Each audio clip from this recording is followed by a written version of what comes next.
Hi guys! Welcome back to my class. I'm your Korean teacher, Emma.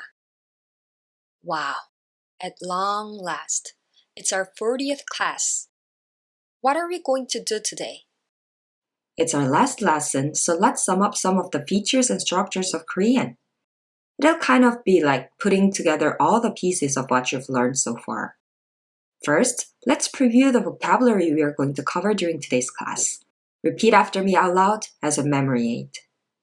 일어나다, 세수하다, 미술관, 피카소, 그림, 걸리다, 오랫동안, 쳐다보다, 아이스크림.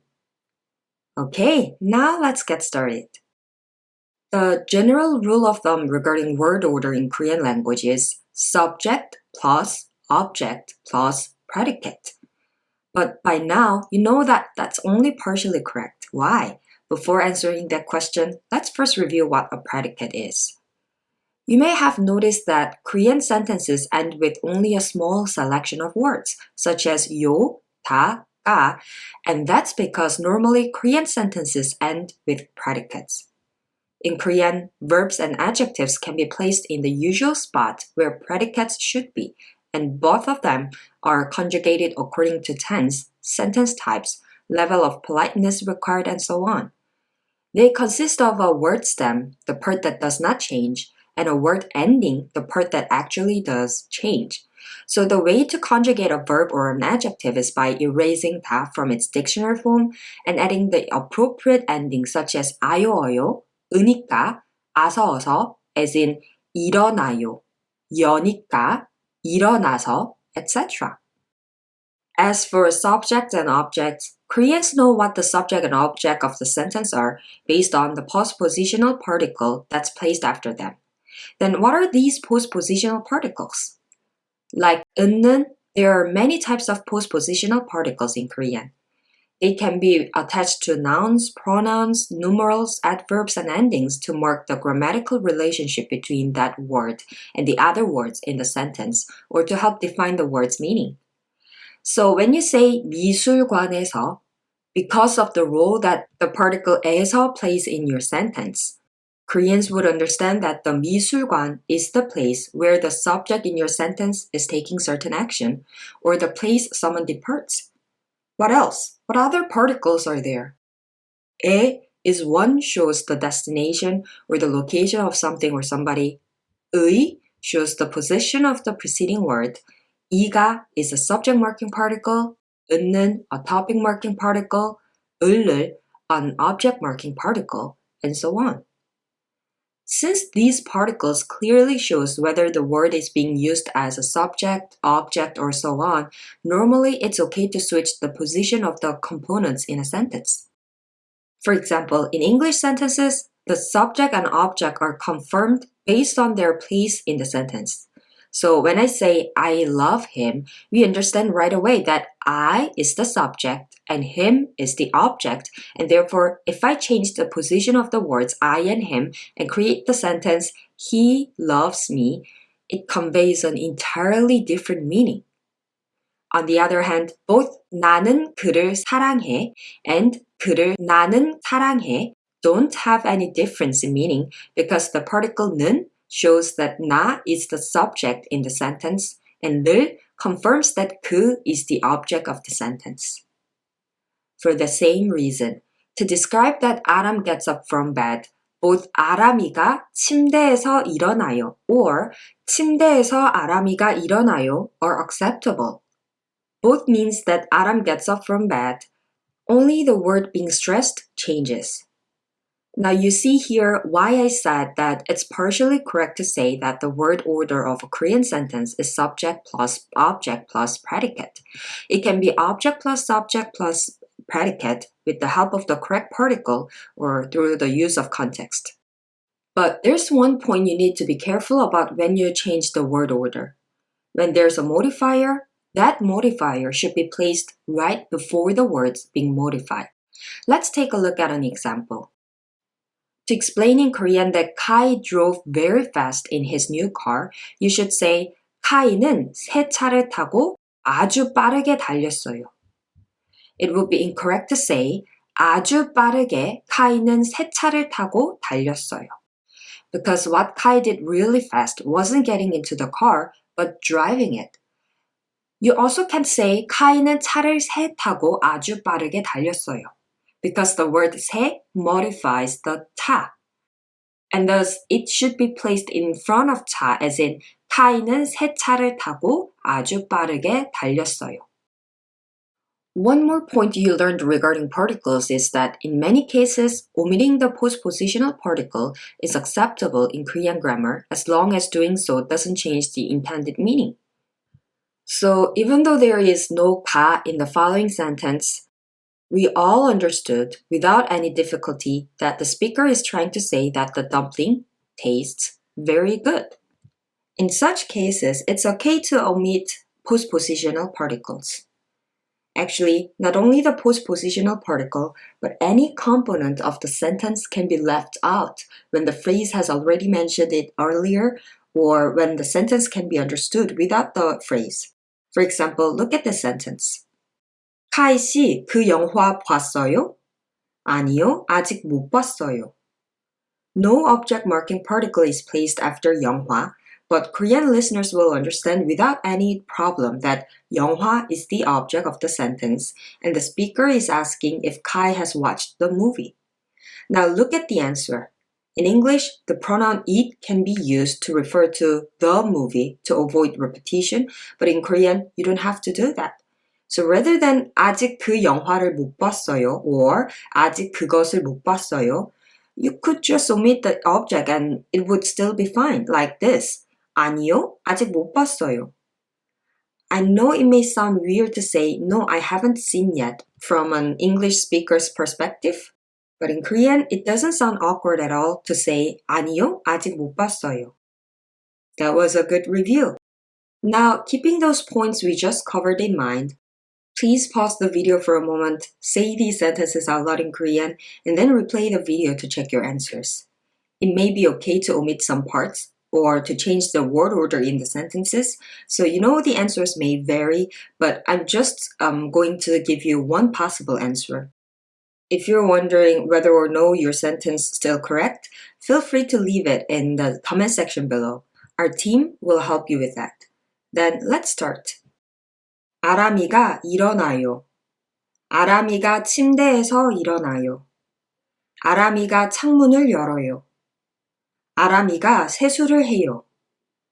카이는 낡은 차를 팔았어요. 카이는 빨간색 차를 샀어요.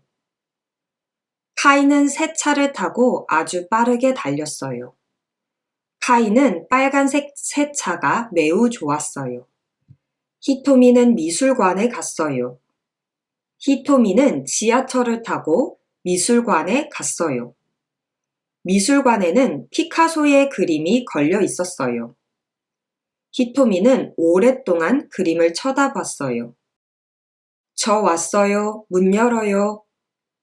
카이가 만든 만두인데요. 먹어보니까 맛있어요. 아람씨, 아이스크림 먹을래요? 아니요, 배불러요. 카이씨, 그 영화 봤어요? 아니요, 아직 못 봤어요. You nailed it! The sentences you just covered will appear in the following video, so please repeat after the audio file for your practice. 아람이가 일어나요. 아람이가 침대에서 일어나요. 아람이가 창문을 열어요. 아람이가 세수를 해요. 카이는 낡은 차를 팔았어요. 카이는 빨간색 차를 샀어요. 카이는 새 차를 타고 아주 빠르게 달렸어요. 카이는 빨간색 새 차가 매우 좋았어요. 히토미는 미술관에 갔어요. 히토미는 지하철을 타고 미술관에 갔어요. 미술관에는 피카소의 그림이 걸려 있었어요. 히토미는 오랫동안 그림을 쳐다보았어요. 저 왔어요. 문 열어요. 카이가 만든 만두인데요. 먹어보니 맛있어요. 아람씨, 아이스크림 먹을래요? 아니요, 배불러요. 카이씨, 그 영화 봤어요? 아니요, 아직 못 봤어요. Now it's time to go to page 291 and solve the questions there as a review. Number 1. Choose the right picture. 카이는 새 차를 타고 아주 빠르게 달렸어요. What does it mean? Yes, that Kai drove his new car very fast. Picture number 3 looks like it best describes the sentence, doesn't it? Next, 미술관에는 피카소의 그림이 걸려 있었어요. 피카소의 그림, the picture drawn by Picasso, that was hung on the 미술관, so picture number 1 would be the answer. Now, question number 2. Complete the sentence, choose from the list. Number 1. 히토미는 미술관 갔어요. 미술관 is the place to go, so A. 히토미는 미술관에 갔어요. Number 2. 아람이가 침대에서. You can find 일어나요 in the list, the conjugated form of 일어나다. So, 아람이가 침대에서 일어나요. Number 3. 카이는 차를 샀어요. What kind of 차? Probably 빨간색 차, a red car. 카이는 빨간색 차를 샀어요. Number 4. 아람씨 먹을래요? 아니요, 배불러요. Only 아이스크림 is something edible in the list, so 아람씨 아이스크림 먹을래요? Number 5. 카이가 만든 만두인데요. 보니 맛있어요. 먹어보니, as I tried it, it was yummy.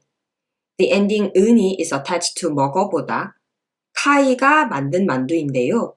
먹어보니 맛있어요. Number 6. 카이는 차를 팔았어요. Obviously, 낡은 old car Kai might have sold. So, 카이는 낡은 차를 팔았어요. Number 7. 아람이 세수를 해요. 아람 is the subject of the sentence, so 가 is appropriate to use. 아람이가 세수를 해요. Number 8. 히토미 오랫동안 그림 쳐다봤어요. 히토미 can be the subject or the topic of the sentence. We used 가 in the number 7, so let's use 는, the topic marking particle this time. And then, what did Hitomi look at for a while? Yes, 그림. It is the object, so the object marker 을 is appropriate to use here. 히토미는 오랫동안 그림을 쳐다봤어요. Well done, guys. Let me tell you how I felt while teaching you Korean. 여러분에게 한국어를 가르쳐 줄 수 있어서 기뻤어요. Would you share your thoughts on my Korean lessons? Feedback in Korean is most definitely welcome. Please leave your thoughts below in the comment section. Wow, guys, I'm so proud of you. I know it hasn't always been easy. However, you stuck with it right to the end. Congratulations! Well, do you remember what I told you when we started our 5th class? I want to remind you of that same thing one more time as I make my closing comments. Up to now, we've covered so many grammatical elements of the Korean language through the seemile Korean for Beginners class. All these elements serve the purpose of helping you to understand the language better and faster, not to force you to always speak or write in a grammatically accurate way. Never. Of course, to minimize misunderstandings, it's important to learn the socially acceptable way of using the language, a part of which is grammar. I don't want to minimize the importance of grammar, but still, please don't let fear of making grammar mistakes prevent you from trying to speak the language. It's better to make mistakes than never attempt to try. Don't get me wrong, it's essential to make accurate application of what you're learning, but only while you're actively studying. When you're using it in daily life, whether in speaking or writing, I know it isn't easy, but please just shoo away those negative ideas and keep trying. Expose yourself to Korean as much as possible, whether it's by reading, watching shows, whatever. As you keep on trying and studying like this, you'll eventually be able to generate accurate sentences to convey your thoughts in Korean, at times without even realizing it. Keep up the hard work, guys. Goodbye.